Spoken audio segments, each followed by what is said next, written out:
Welcome to Simplify. I'm Caitlin Schiller. I'm Ben Schumann-Stoller. What's up, Caitlin? We are here in Colo Media Studios in Chapters Bookshop in Berlin, Germany. That's right. We're like, we've definitely nested now. Now it's been a few weeks. Yeah. Right? The studio walls do kind of feel like a nest a little bit. Yeah, that's good. It's cozy.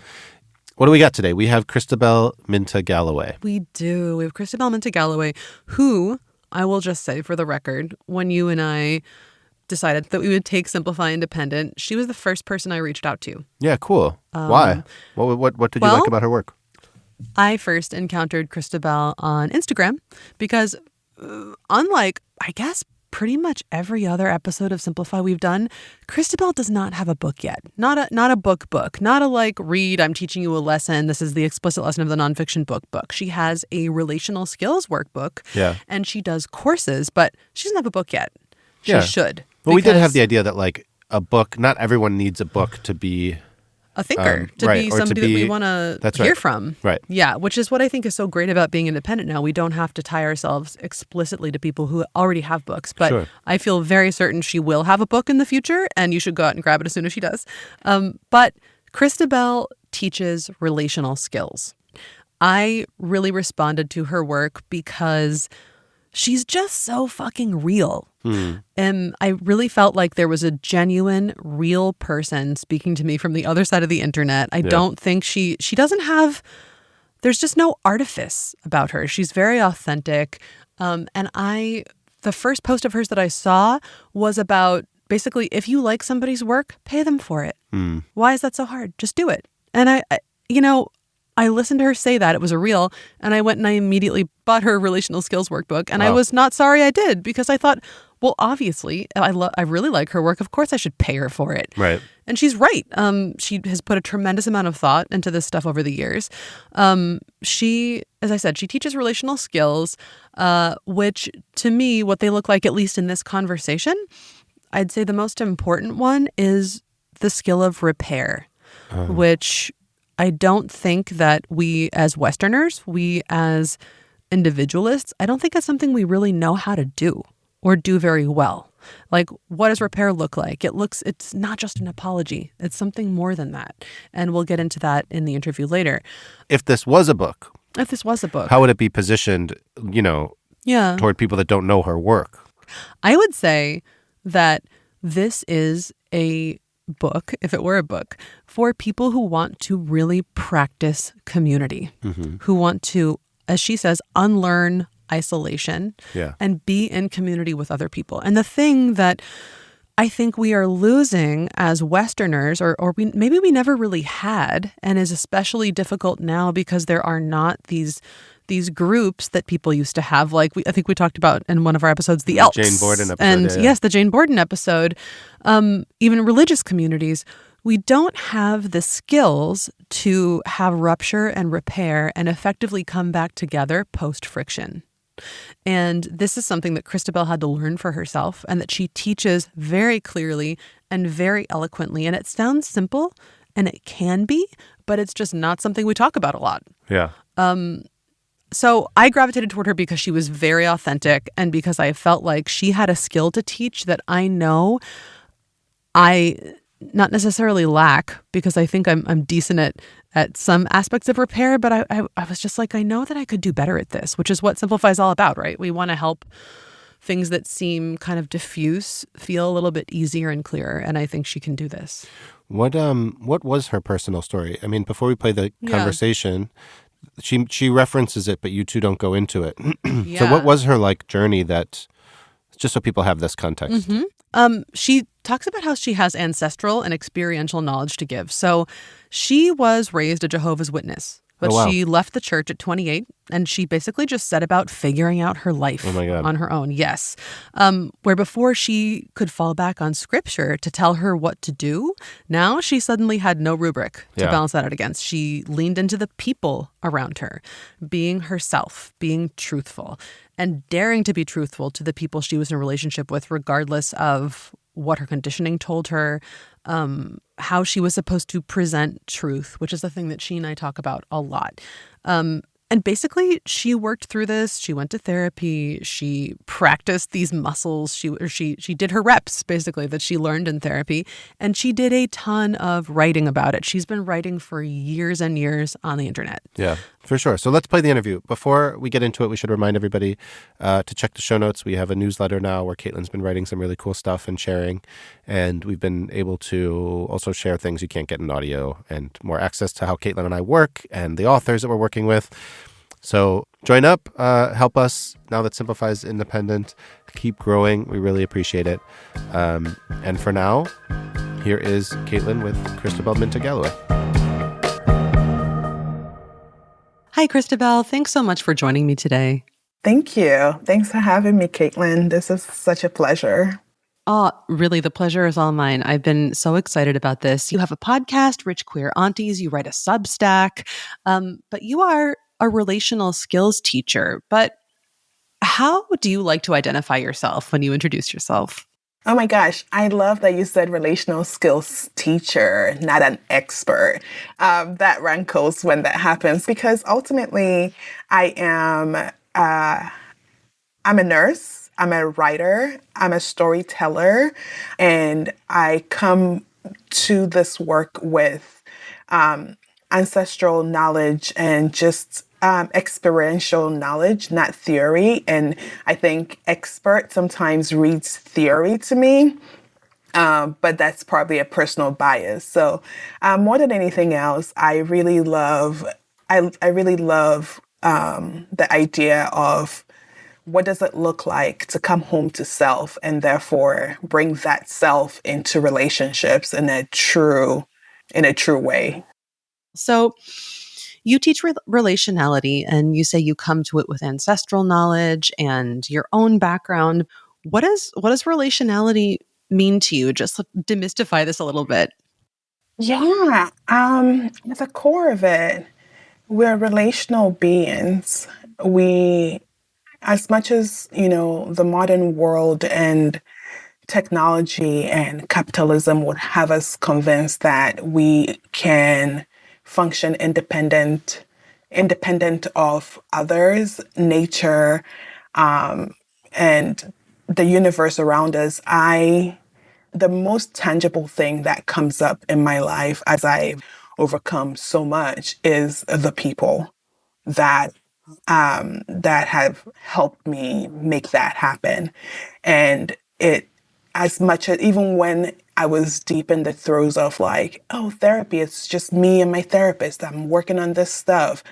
It didn't get as good as it could until I brought it into my relationships, until I talked about, the things I was working on. I had to bring those things into my relationships. And that's what solidified this idea for me that I am no one without the people I choose to relate to. And it was a coming back home for me as someone who was raised in a collectivist society, and that had always felt really oppressive because of the colonial way it was practiced in my family and in my culture. So it was a reclamation that I can need people. I can be vulnerable. I can show up in these imperfect ways. And in doing that, I seek my liberation and the collective liberation. So that's really what relationality means to me.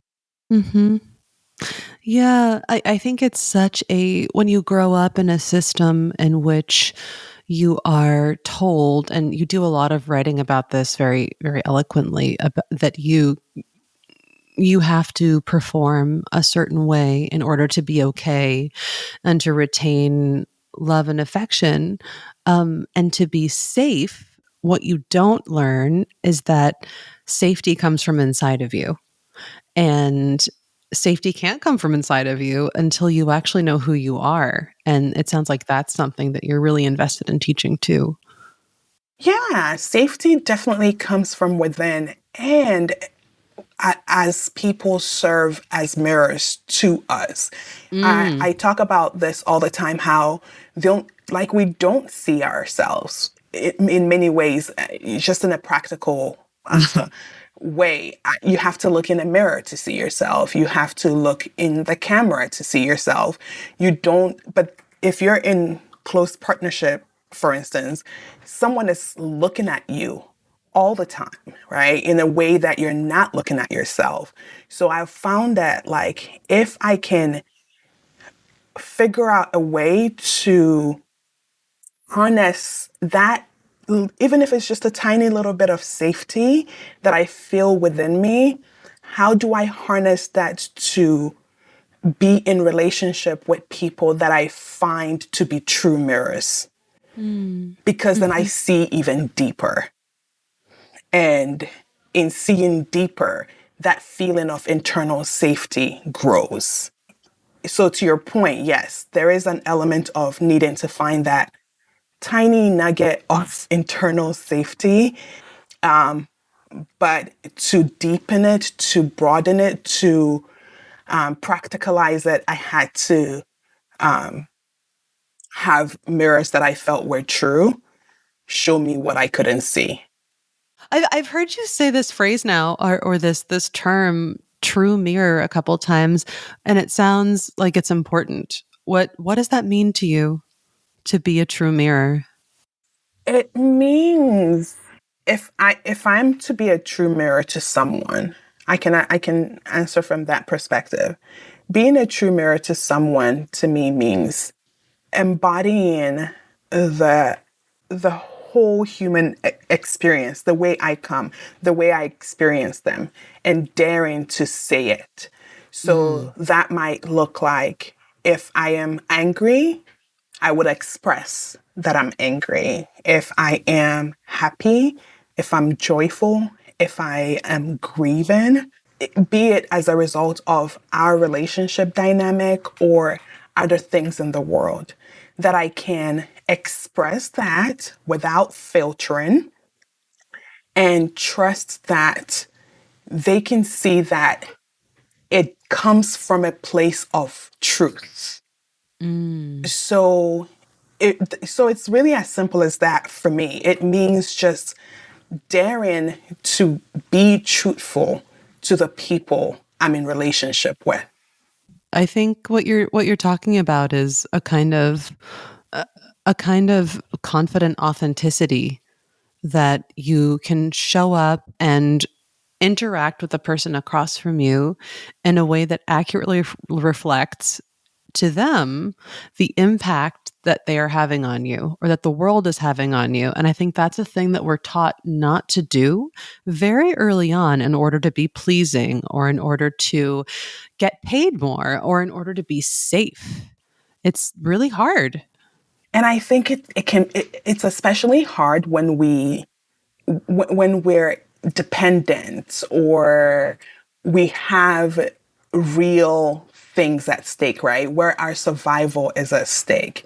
So for me, it is a place of privilege, in many ways, to be able to show up in that bold authenticity.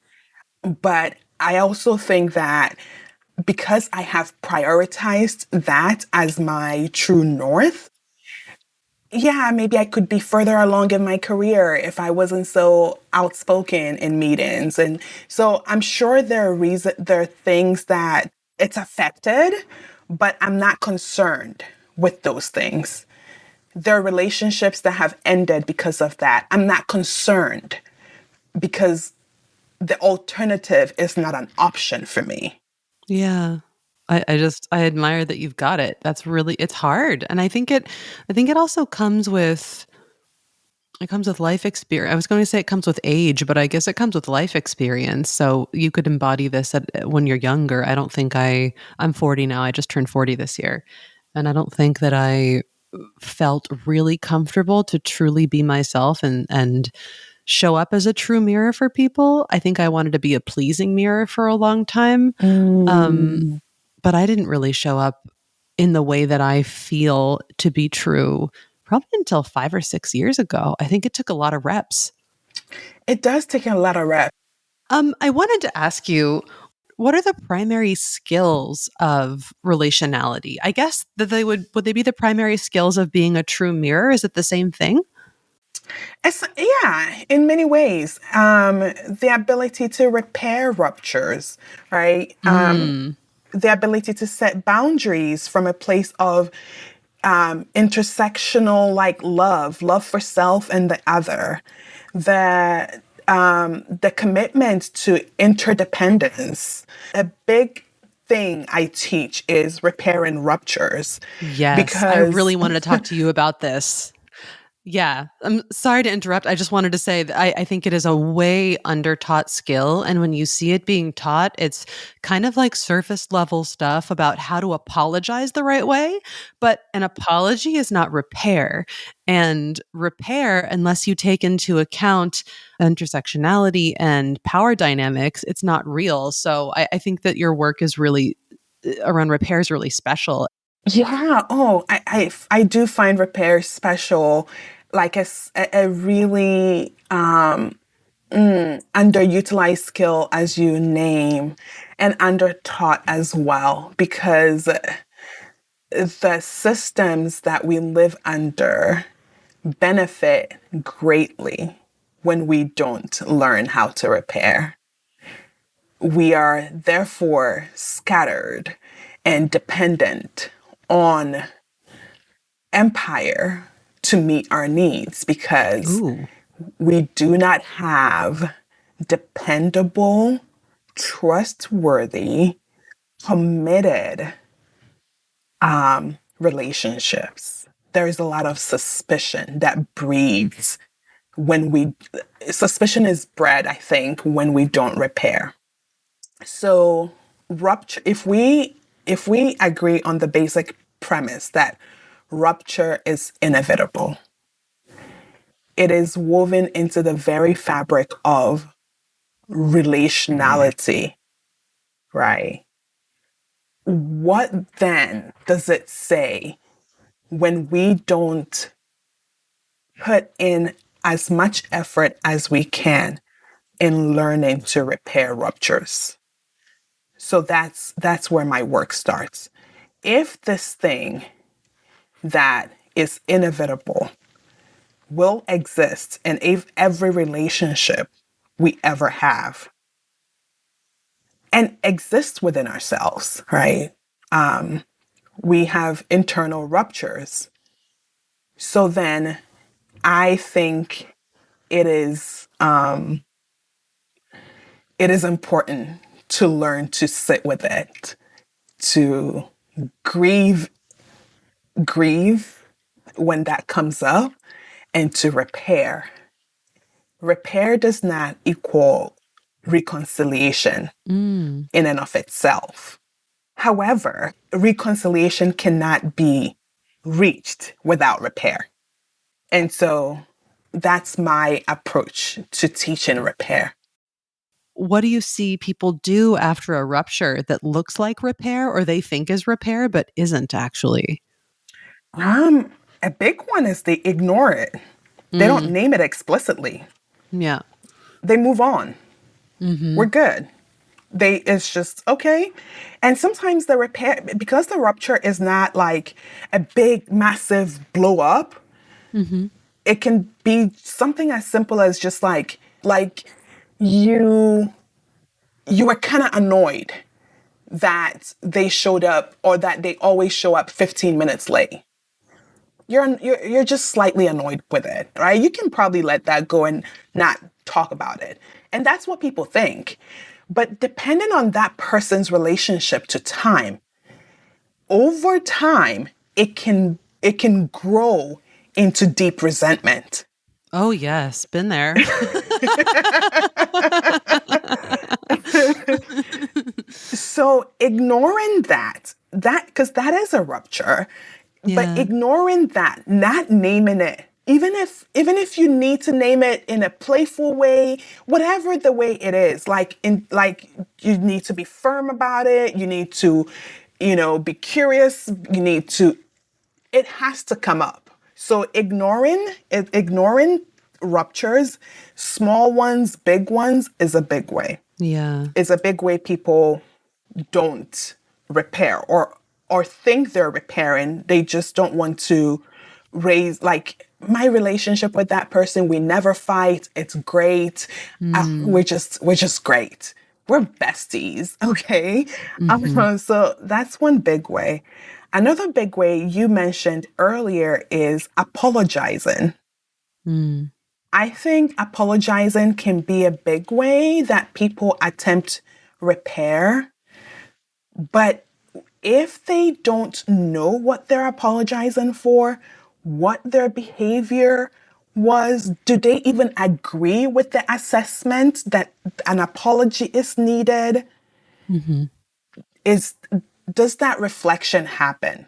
If that doesn't happen, which means you're coming to apologize to someone to soothe your nervous system, to keep things moving along, that is not repair.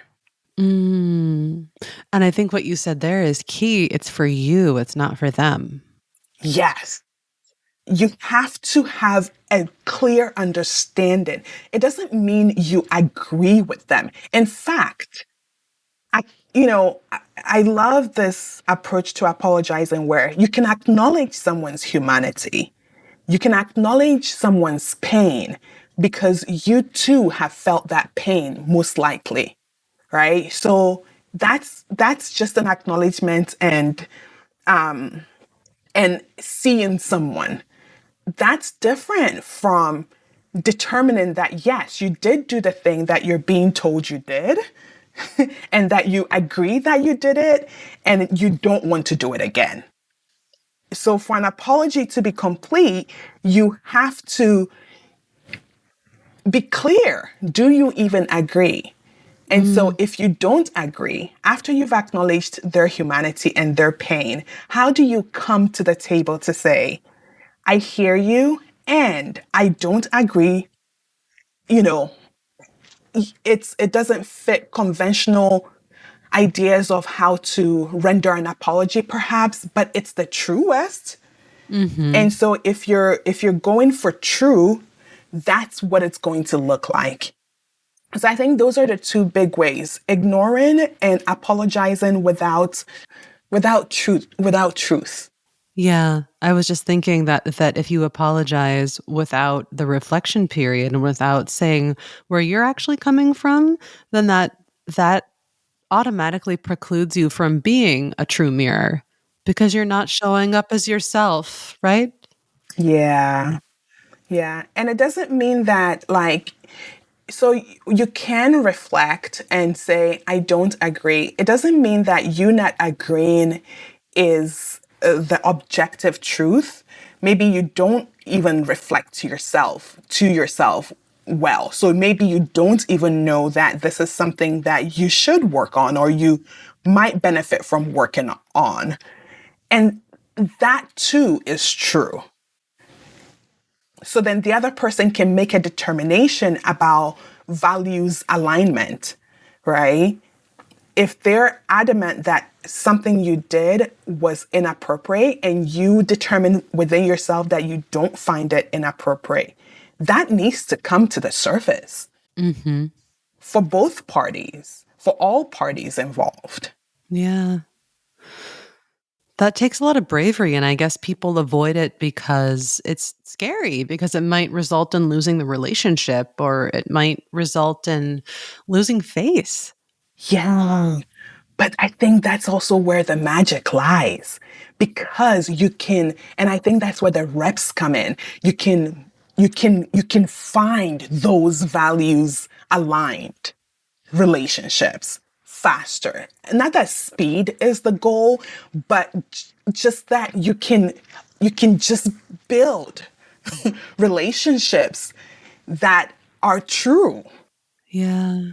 And you've probably heard this. It's a popular saying. I don't know where it originates from. Something along the lines of, "We will lose everyone we've ever loved, one way or another." Death, Absolutely true. Yeah. circumstances, a rupture. Yes. And that I think also includes versions of ourselves that we may or may not have been attached to in the past. Yes, exactly. So Yeah. that loss in life is inevitable and it is painful. But what we stand to gain from showing up in this way is, I think, more than makes up for it. Mm-hmm. Yeah. Oh, there's so much I want to talk to you about, but I'm afraid that we'll run out of time. So I'm just going to direct us toward, you have something called a repair conversation. What is a repair conversation? I have this framework, the 3 hours of repair. The rupture happens. We've talked about that. You have the reflection. You make accurate determinations, as accurate as possible determinations from that reflection period. And then you approach, with that repair conversation. You go to the person, and I believe that it can be over text, it can be in person, it can be whichever methodology feels accessible. Naming that this is what feels really accessible to you right now. And so you go to them, and with deep acknowledgement of the rupture, naming it explicitly,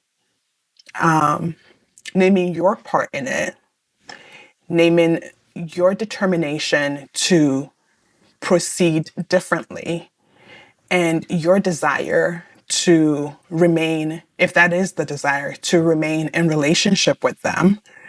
And in that conversation, you also ask for you ask for help if you need it. This is something I'm working on. It probably will come up again. And if you are able to, doing XYZ will help me keep to my word to show up differently in this way. And have moving from a place of deep vulnerability, recognizing when your ego wants to intercede on your behalf and just telling it, there, thank you, but not right now. Mm-hmm. And and then see what comes from that. Yeah. That feels so different from an apology, because an apology, it feels like a monologue. It's very one-sided, and it allows us to sort of stay in our private envelopes of whatever we believe reality is. But what you're describing, a repair conversation, it puts you into direct relationship with the other person so that you can keep that relationship, which I guess is the whole point. Yeah. If the point is, as you said, to keep the relationship, because it isn't always. It isn't always, not even just like it isn't always the point. It isn't always the reality that will exist Hmm. for whatever reason, right? Like the person might say, okay, I don't forgive you. You took too long to apologize or to make Mm-hmm. amends. I realize that I don't even like you.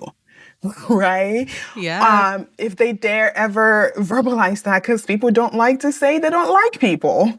Mm-hmm. Mm-hmm.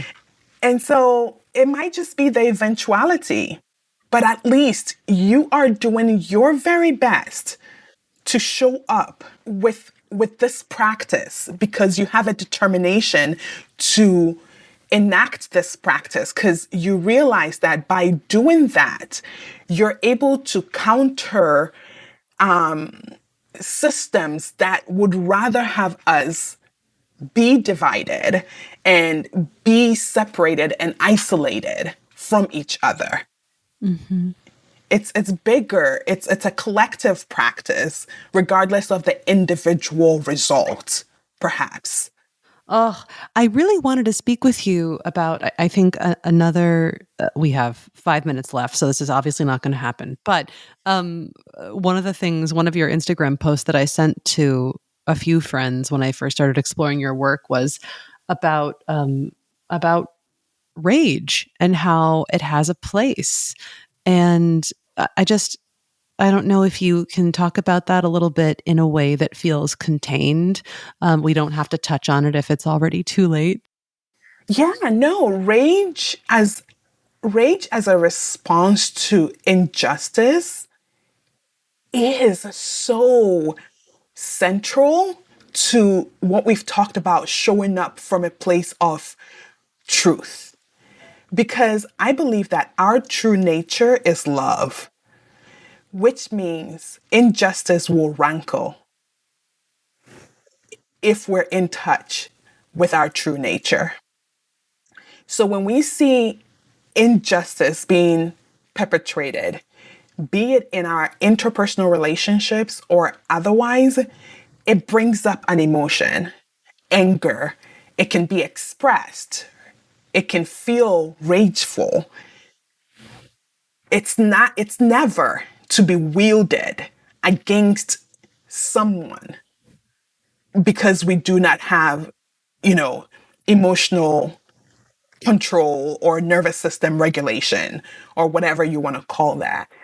But when it is as a result of a natural reaction to injustice, I say wield that so so ferociously, because what we're fighting for when we're fighting for justice is so incredibly important to collective liberation. It is not something to be played about. It is not something to tiptoe around. That's how I approach it. There's there's there are big things at stake here, right? And so being able to be in touch with that, naming it, wielding it, understanding that, yes, there might be repercussions because the people who are, or the systems that are like involved in the injustice might seek to punish us for it. And I say, do it anyway. Yeah.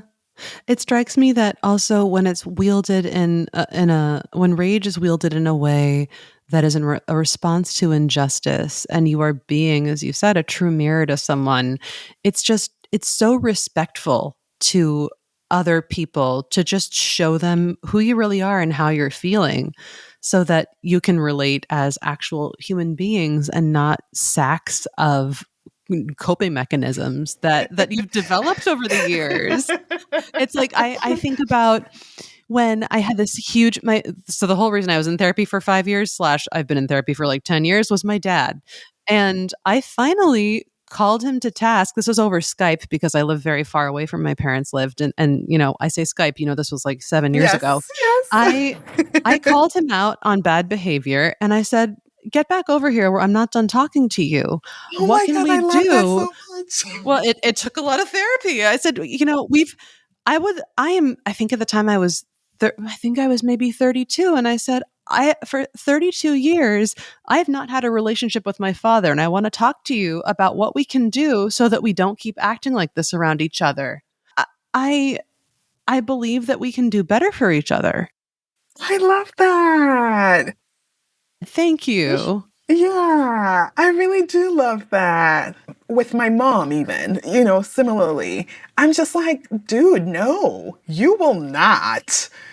I am so Yeah. sorry, but you will not. And I will make sure you do not. Yes. Uh-huh.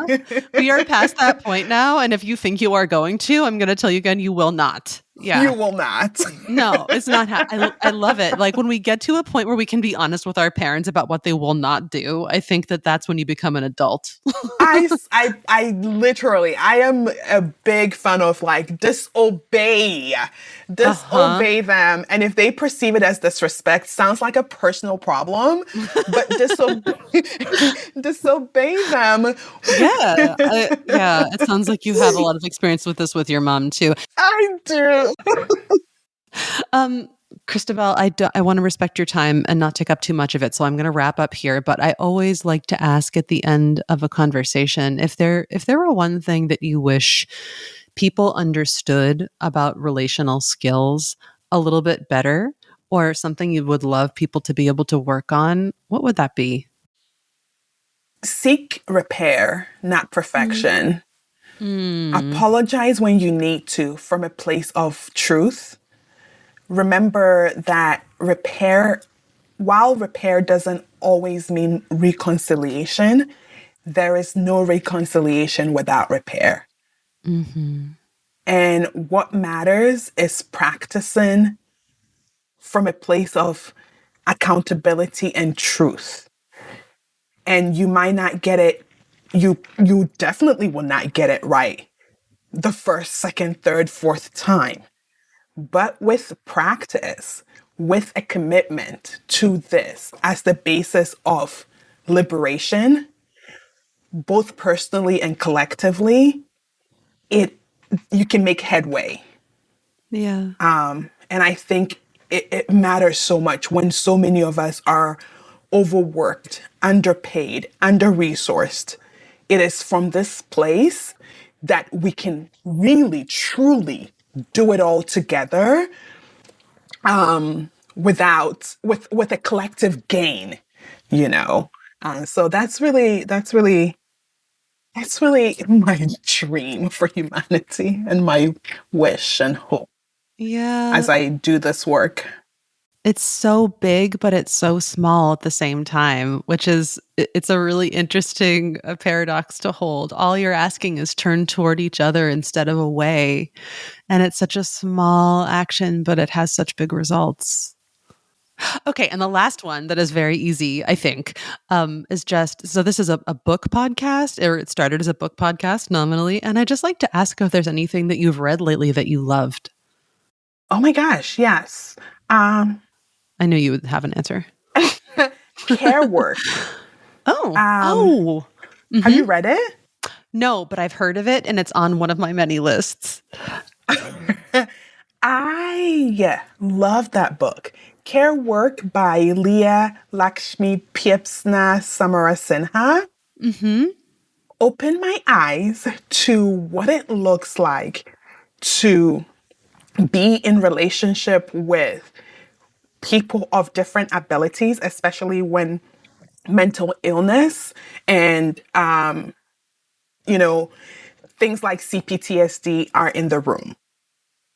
Because these are CPTSD specifically is a relational like wound, and how then do you want to be in relationship if you have CPTSD, if you other people have CPTSD, and other mental illnesses that can make some of these things we talked about harder to grasp or practice.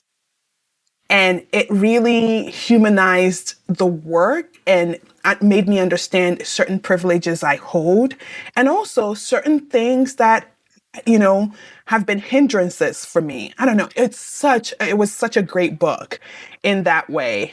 And I think they conclude the book by saying that, yes, even people with mental illnesses can be in loving, healing, fulfilling relationships with others, that the solution is not to lock all of us away just because we have rage or we blow up sometimes. And it's Yeah. beautiful. Yeah. Oh, that makes me want to read it so much more now. Okay, I'm going to move it up my list. Okay. Thank you so much, Christabel Mintah-Galloway. This has been a pleasure, and thank you. Thank you, Caitlin, for reaching out to me.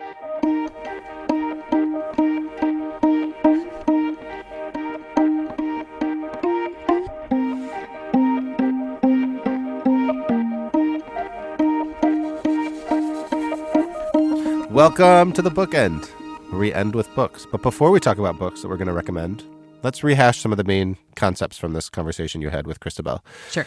What do you want to start with? I mean, for me, the true mirror concept was the one that most stood out and that I sort of take away. Yeah? What did you get out of it? Like everything she was talking about, what I understood about true mirror requires, being a true mirror requires a certain amount of reflection, a certain amount of self-awareness, a certain amount of preparation, and even a certain amount of like work in order to be an effectively true mirrored across the table, across the conversation, across the relationship person for your community, the person across from you. Yeah. There's a good word in German, your Gegenüber, your person across. And I think that's what I kept thinking about. So how do you, I mean, did I get it right? Is that what a true mirror is? I think what so. Am I missing? Honestly, I think it's a concept that I can like feel better than I can describe in some ways. Yeah. It's like being able to show up as your authentic self so that you can authentically reflect the person across from you. It is not hiding from having a conflict. It's saying the difficult thing. It's saying the loving thing and not being shy of that. It is being brave enough to acknowledge that there's something wrong between the two of you and having the skills to make it right. Christabel says, I think that you can't show up and be a true mirror for someone unless you're being real with yourself. Yeah. But we also can't be real with ourselves unless we're allowing ourselves to see ourselves and our behaviors reflected in our community. Essentially, I kind of like how she set me straight when I said, "Oh, safety comes from you." I said, "Safety comes from you." And she was like, "Yeah, safety comes from you, but safety comes from everyone around you. Like, you can't feel safe." It's this whole chicken or egg thing, right? Yeah, you said something like security or right, you have to comes from within. Yeah. You have to feel safe with yourself first. You have to feel safe with yourself in order to be safe for others and be able to trust others enough to feel safe. And I think it's a difficult concept to talk about and conceive of, not because it's like far out there or unattainable or even like that difficult to be in once you're there, but it is one of these things where you don't know what the origin is. Is it I am a safe person first, or is it that I grew up in a safe community? Yeah. And if you didn't grow up in a safe community, how do you create safety within yourself? How do you become someone who can be honest with others, who can say, I messed up and I know how I messed up and this is it. And I want us to fix it. I want to be better for you and for me. Here's what I'm going to do. That takes so many balls and so much relational skill to look at yourself and say, I know that I did that. Or to hear really hard feedback from a friend. I don't know. You know what phrase I took away? What? To practice that? What is it? You will not. I like how you. I like that a lot. We both got kind of riled up there. But it was good. I think it's really hard to be a true mirror because it involves so much honesty with yourself and the people in front of you. Honesty that might hurt, but also holds you and them together in a way that false relating just can't. So do you want to talk about another concept, or do you want to go straight to the books? I love this quote, and I just want to say it because I think that this is what really stuck with me. I said part of it in the beginning of the interview, but Christabel says, the systems we live under benefit greatly when we don't learn repair. Yeah. We are scattered and dependent upon empire to meet our needs because we do not have dependable, trustworthy, committed relationships. And that is what is at stake here for me in her work. It is teaching us how to be dependable and to depend on each other so that we can live richer lives and make decisions for ourselves that are based on mutual and personal good, not on a system's gain from us. Yeah. That's it. Dependable relationships. Safe, committed, dependable relationships through being honest and true with each other. Amazing. Yeah. Books? Let's do books. Yeah. I mean, we can talk about this forever. I think we'll share some extra resources for sure in the newsletter. Yes, and point links to some of exactly what you were going to say. Sorry, her workbooks, because like you said, there's in the intro, there's so much there, and but we can't, we're not going to cover as much as she did. Cool. So books. Let's talk about books. Do you want to recommend one first? Yeah, I mean, I had kind of a classic because I was thinking like, she talks about books on care, which I thought was really interesting. Yeah, care and work. I wanted to recommend this book, The Art of Gathering, that I've talked about. But instead, I just want to go back to the basics because, I was just going to recommend Nonviolent Communication, the book by Marshall Rosenberg, because in the book itself, everyone knows nonviolent communication is this 3-step process that we have to learn, blah, blah, blah. Yeah.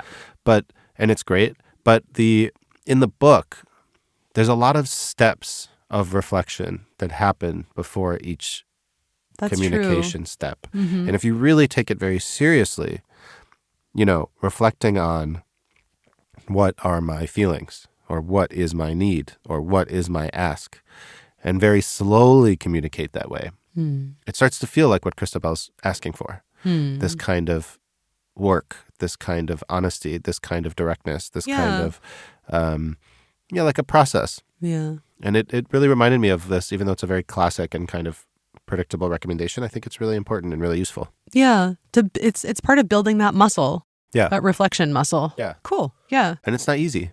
It is not easy, no.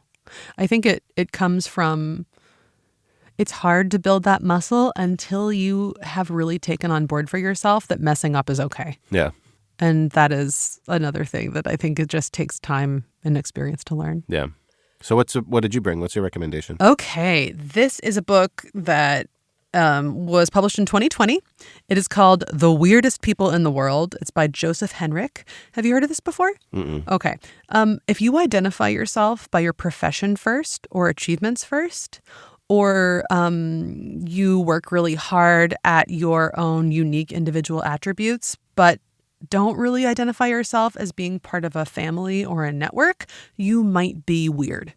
And that stands for, have you heard this acronym before? Weird? Okay. So it's Western, educated, industrialized, rich, and democratic. Okay. And Joseph Henrich is the guy who developed it. So weird, the weirdest people in the world. Nice. So weird people are highly individualistic, as we talked about, nonconformist, analytical, control-oriented, and psychologically pretty peculiar. We're new and weird in this world. Weird. And this book is how the population became what it is by looking at history, anthropology, economics, and evolutionary biology and how these things shape the Western mind. It starts in the Middle Ages and goes forward. So, amazing. Yeah, really, really cool book. Weird societies. Jane Borden, fun fact, also talks about this in her book, but it's a good read. I recommend it. So The Weirdest People in the World by Joseph Henrich. Yeah, cool. Some more good recommendations. We'll put some more info in the show notes. We'll link to Christabel's Instagram, like you said. For people who are not already on our newsletter, you should check it out. We'll also be sharing more stuff there.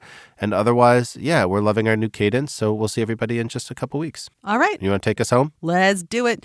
Simplify is produced by me, Caitlin Schiller, Ben Schumann-Stoller, Odie Constantino, and recorded here in Cola Media Studios in the back of the Chapters Bookshop in Berlin, Germany. And psyched to be here. See you soon. See you soon. Check it out. Check it out. Bye.